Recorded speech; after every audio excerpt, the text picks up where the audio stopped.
administration in fostering social cohesion and reconciliation, with the PA's role in conflict prevention, public administration's role in post-conflict reconstruction, challenges, opportunities for public administration, and references. Next slide.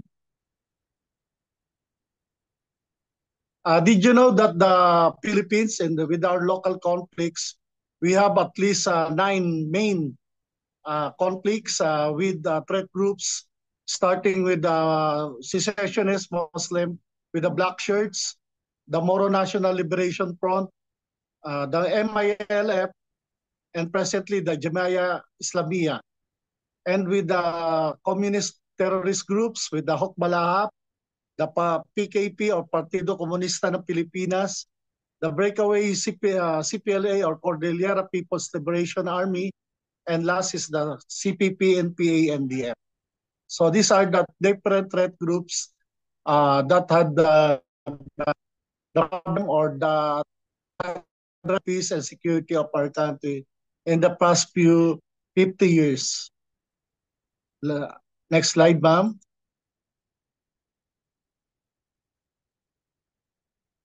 So for the government agencies that tackling the peace process is the Office of the Presidential Advisor on Peace Process, OPAPRO, or formerly known as the OPAP. So this is headed by, next slide, by Secretary Carlito Galvez, whose picture is on the left. He was the former AFP Chief of Staff, and I personally known him being the officer or the captain that used to interview me during my selection in the Armed Forces of the Philippines. This, as you all know, maybe we are asking how come the Philippine Army or the Armed Forces is usually heading the peace process is because usually they say that the military are the one who's tackling the war. Actually, the military doesn't want war. They want peace. So the government or the president usually chooses the military men to tackle peace process, reconciliation, and unification, since they knew how to tackle the problems in the grassroots level or the tactical level going to the strategic level. Next slide. So lately, from the starting, we have the 1960s to 70s, the Moro National Liberation Front, the New People's Army. President Marcos negotiated Tripoli Agreement in 1976, remembering that the President Marcos sent the First Lady to go to Libya and to negotiate with the leader, Muammar Gaddafi. And then the MILF also broke away from the MNLF.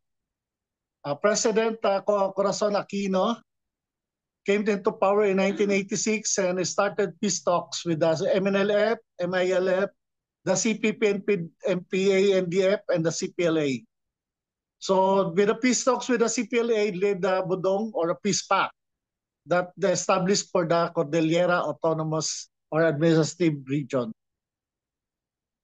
So then came, next slide please, President Fidel B. Ramos was elected in 1994 and started negotiation with the NDF in the Netherlands. So with the Proclamation 10, President Ramos granted amnesty to the communist rebels. So not only with the communist rebels, with the successive coup d'etats from the armed forces, he also gave 10 push-ups for the soldiers who participated in the different coup d'etat attempts. He also amended through Proclamation 10A-A with the National Unification Commission, so which made a report regarding the formulation of a peace process. So this report to President Ramos was submitted on July 31, 1993. And the Office of the Presidential Advisor on the Peace Process was established with Executive Order number 125 by President Ramos. Then this OPAP was then made into renamed into the Office of the Presidential Advisor on Peace, Reconciliation, and Unity, or OPAPRO, on December 29, 2021.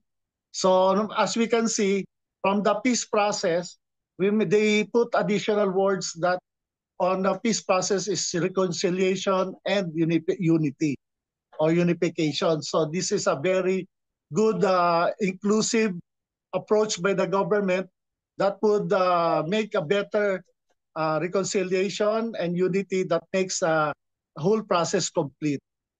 Next slide, please. So for the reconciliation and introduction, we have the conflict resolution and peace building, which is very crucial in public administration, considering the different factors that being causes with the political instability, the violence, and societal unrest. So being with the public administration, we have to solve these three factors. Na political stability, the Philippines has been able to face a very long history of political stability after starting from the time of President Marcos up to present, with the different change of governments, coup d'etats, and the economic downfall caused by this political unrest.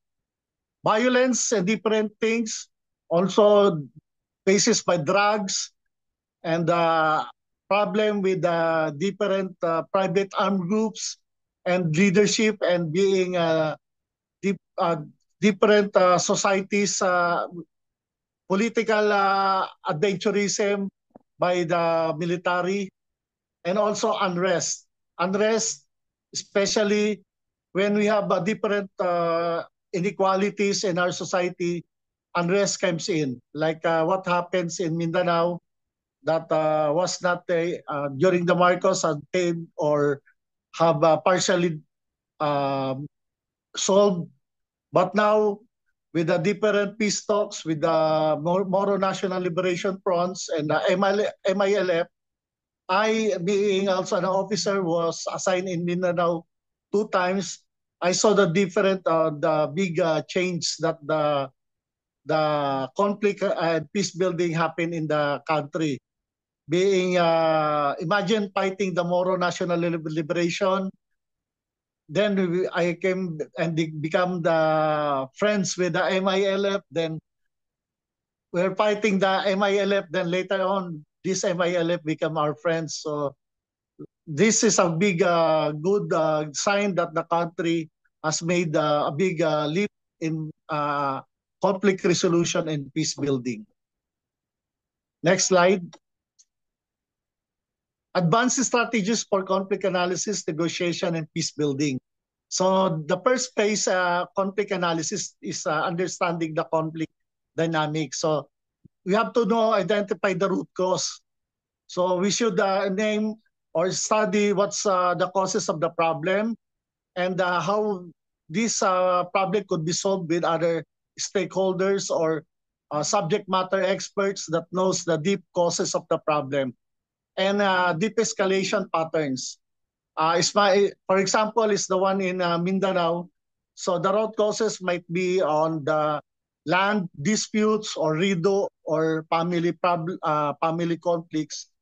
So RIDO is a big problem there. So you have to handle this very delicately, and you have to be able to take into consideration leaders and tribal leaders that are the one being listened up by different factions. Conflict escalation patterns is like mapping at the center shown. So you have to identify the mappings. Like number 2, because you can be able to visualize how this conflict could be evolved or make bigger problems, or how they could spread out to other regions and provinces. Next is identify conflict triggers. So different triggers are different factors that would causes problems like events or statements or other factors like news and relations.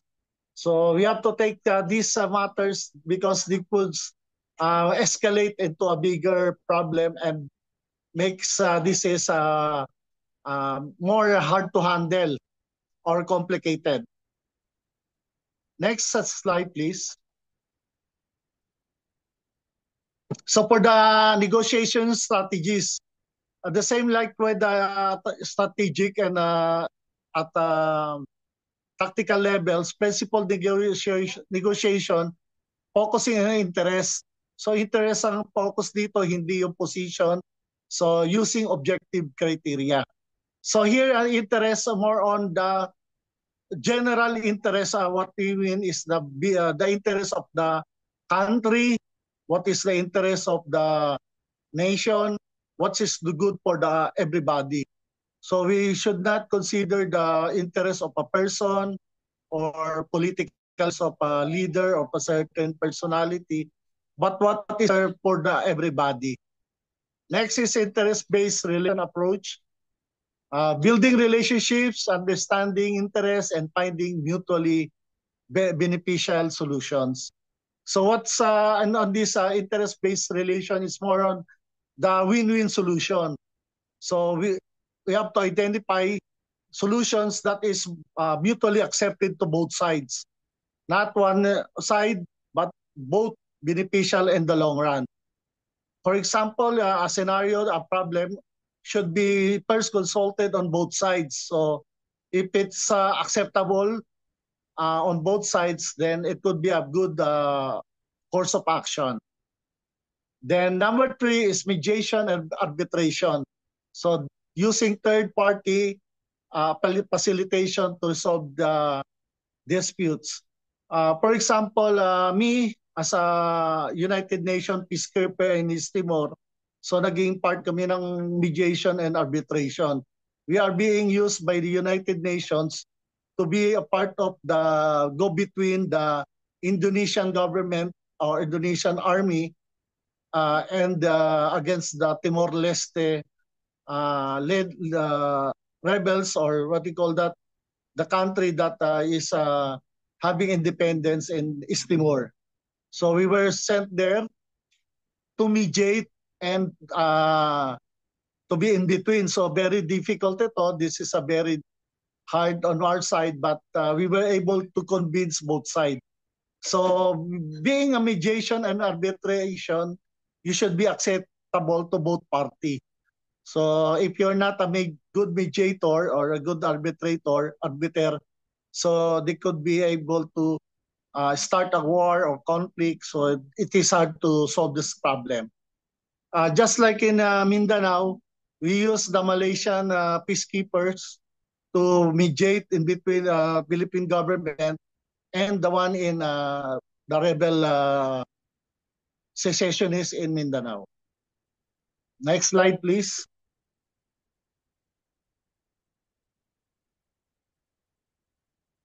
So post-conflict, next slide, ma'am. So as you can see, the post-conflict reconstruction is bringing in of all those services that needed by the country or the locals, by health, electricity, medicines, and the supply should be considered.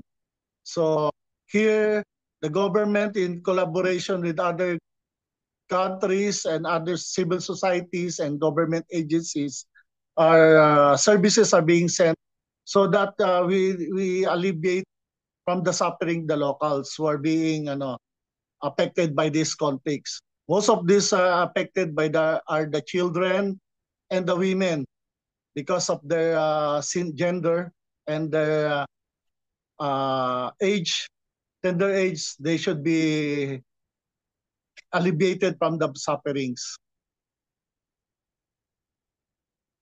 Next slide. Next slide, ma'am. Okay. Ay, balik pala sa reconciliation and transitional justice. So they said that before you have a reconciliation, there must be a justice. Of course, justice to those who have committed crimes against people, because during injustice, there will be no reconciliation, no healing of wounds, no going forward. So with this, justice should be given to both sides, and especially to those crimes that were committed before the peace talk. So next slide. This is very important, the community development and empowerment. So as a being the community development, bringing in back their normal lives, away from the problems or the traumas or horrors of war. They should be given services, help, and others that needed to move on to their normal lives. So there we use the stakeholders, the other government agencies, the civil society groups, and even the international agencies that bring in support to the people and to the whole community. Next slide. So the role of the public administration po and fostering social cohesion. Next slide.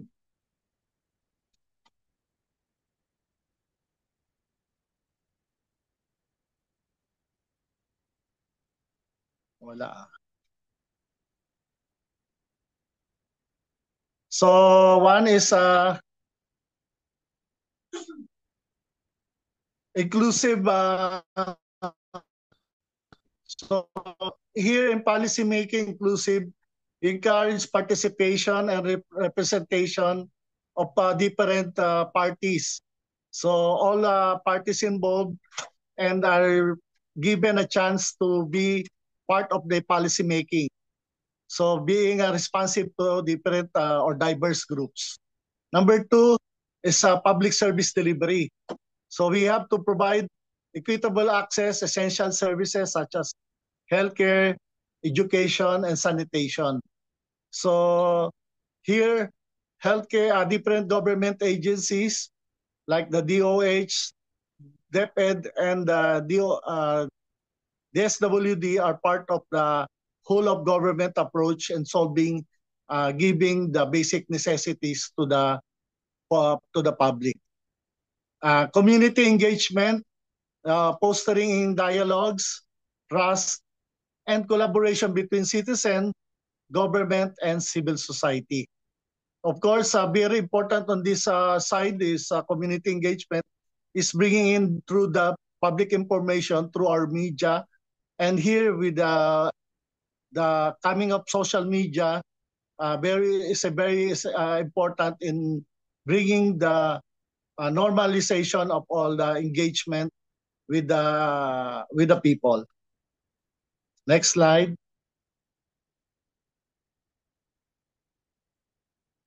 The role of public administration. Next slide. Next slide. So the public administration's role in post-conflict reconstruction.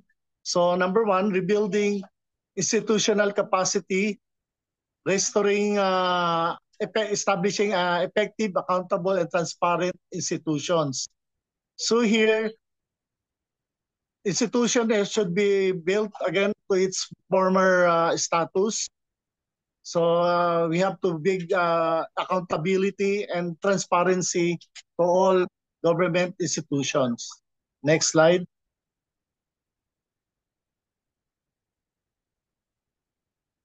Promoting social cohesion. Very important is this social cohesion is supporting initiative that fosters reconciliation, tolerance, and social inclusion.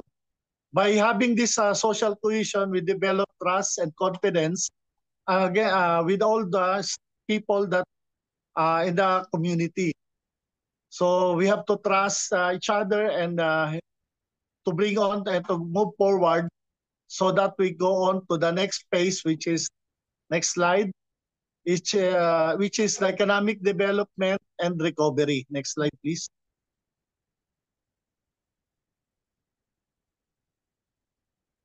Next slide, please. Yan.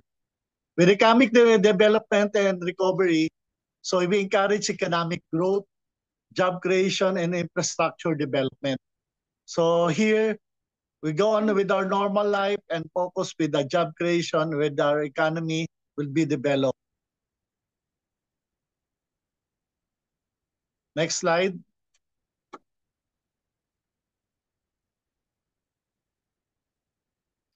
For the public administration and post-conflict reconstruction, rebuilding institutional capacity,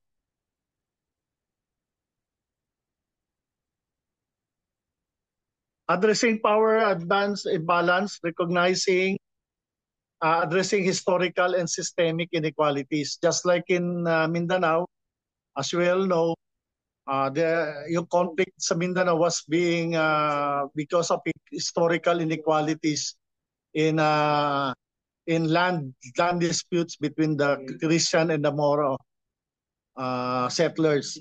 Just like in Cordillera, people in Cordillera region were felt neglected or given unequal treatment from the lowlands. Next is fostering collaborative governance. So building partnership between government, CSO, and other private organizations. And last is embracing adaptive, inclusive management, encouraging flexibility, innovation, growth, and exclusivity in public administration practices. Next slide.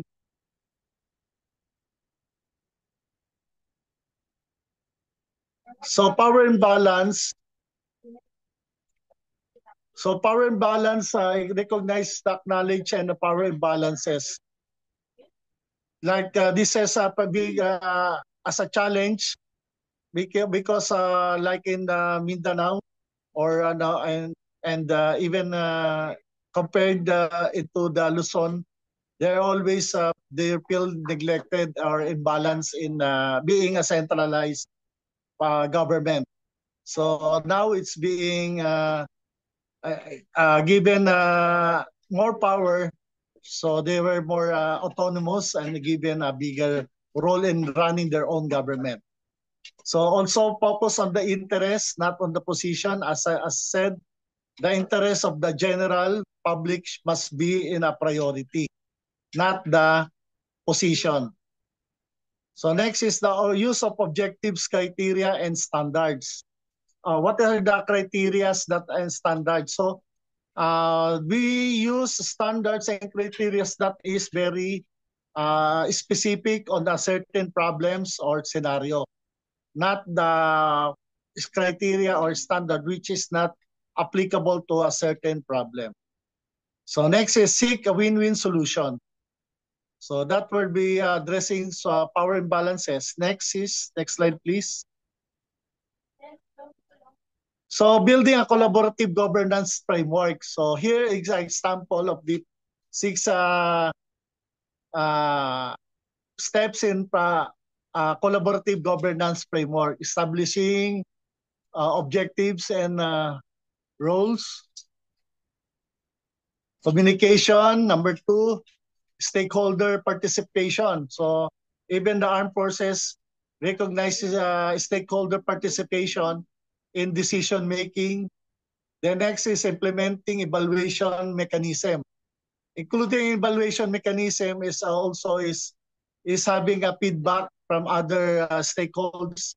And also after the framework has run around, they have make a assessment on how the framework or the project has been doing.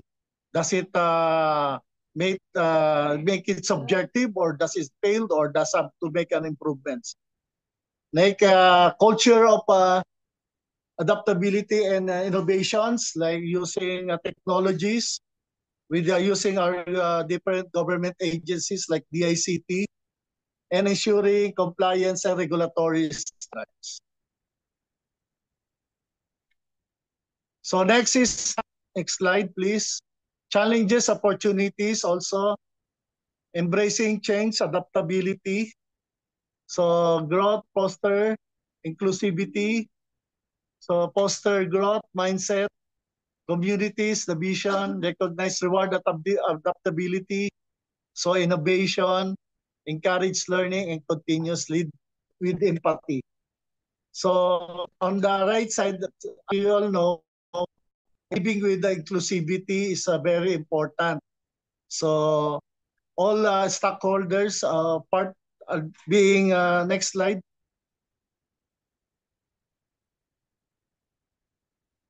are being participated are given a role in participation, representation, responsiveness to diverse group. Public service delivery, so na-mention na kanina, again, collaboration between citizens and government and civil society.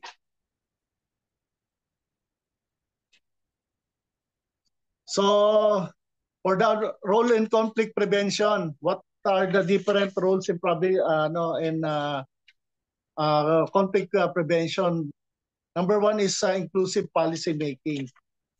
Inclusive policy making is giving all the sides or all the parties given a role to give their decision or part in policy making.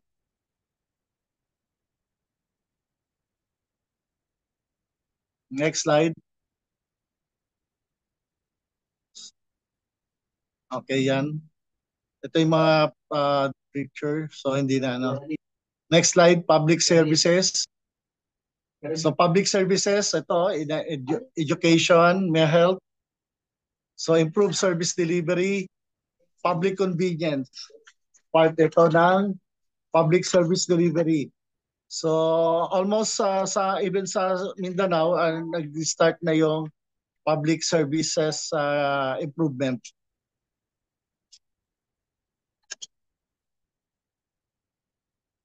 Here sa public health is not only the government agencies, also other civil society groups and other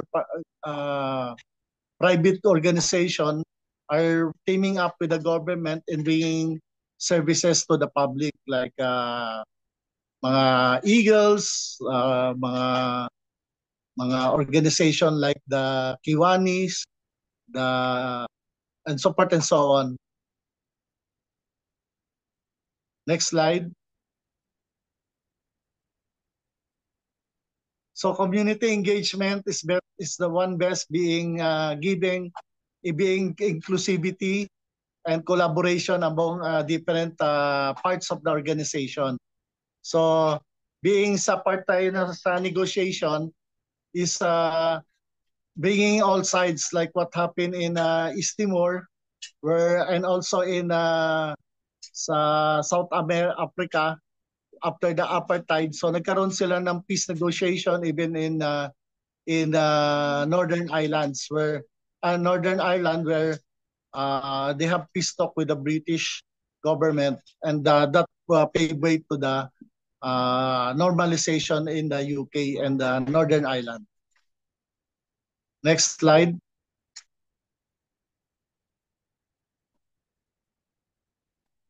Challenges, opportunities, recognizing addressing systemic inequality. So dito, very careful tayo being a negotiator is minsan may mga spoilers or they want to break the peace talks or other because of some personal and business and interest. So be careful. We have to have closely monitor all the factors, or there will be signs that would maybe causes breakdown in the peace negotiation. Next slide. Okay, for my references, as shown is the advanced organizational management, contemporary trends, and support and so on. Ito na po yung mga last slide. That ends my presentation. Thank you, sir. Okay, And so unless thank may you mga so much. question kayo. Okay. Thank you so much, sir. No? Conflict resolution is not just about stopping fights, no? It's about understanding the roots of disagreement. Ano po kasi minsan, 'di ba? Ah,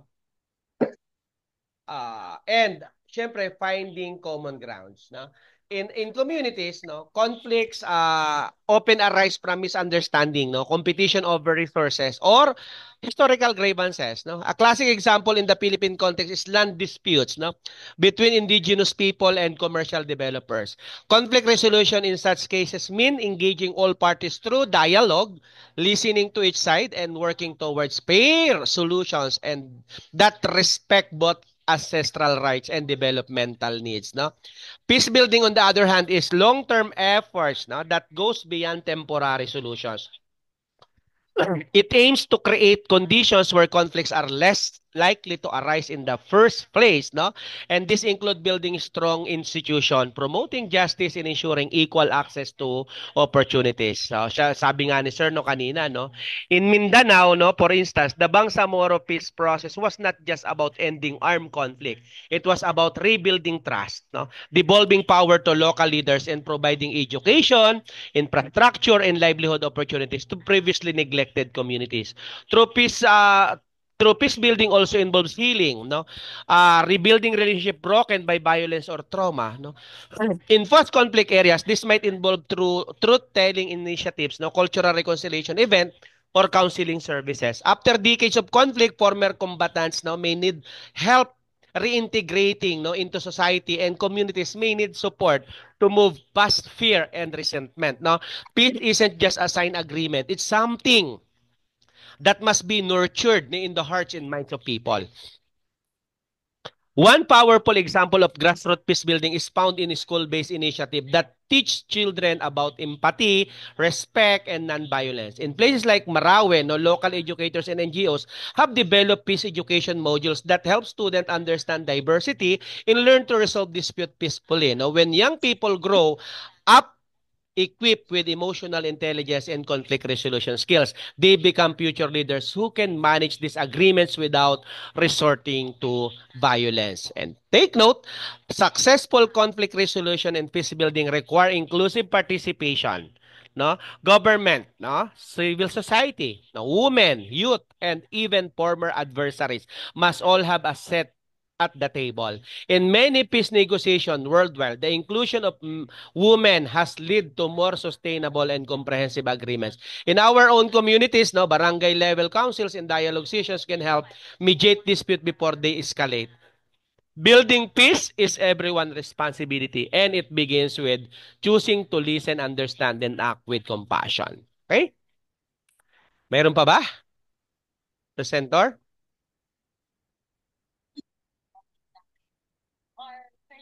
Done na tayo? Yes po, Doc. Last na po yun. Okay, so as we conclude our discussions on the current trends, concerns, and pressing issues in public administration in the Philippines, no, I hope that insights you gain will not only inform your academic growth, but also inspire you, no, to become more responsive and ethical public servants. No, majority of us are working in the public, in the government agencies. Let us remember that public administration is not just a field of study, ha? It is a commitment to serve our communities with integrity, innovation, and inclusivity. Parang every topic, parang natatouch lagi natin to. Kindly be reminded, of course, to complete all course requirements, including your final outputs, assignments, and any pending submission. The final examination will be posted and made available next week po. So please make the necessary preparation. Let us finish this course with the same dedication and excellence that you've shown throughout the term. Thank you and I wish you all the best as you move forward. Good luck po sa comprehensive exam. Thank you so much and God bless.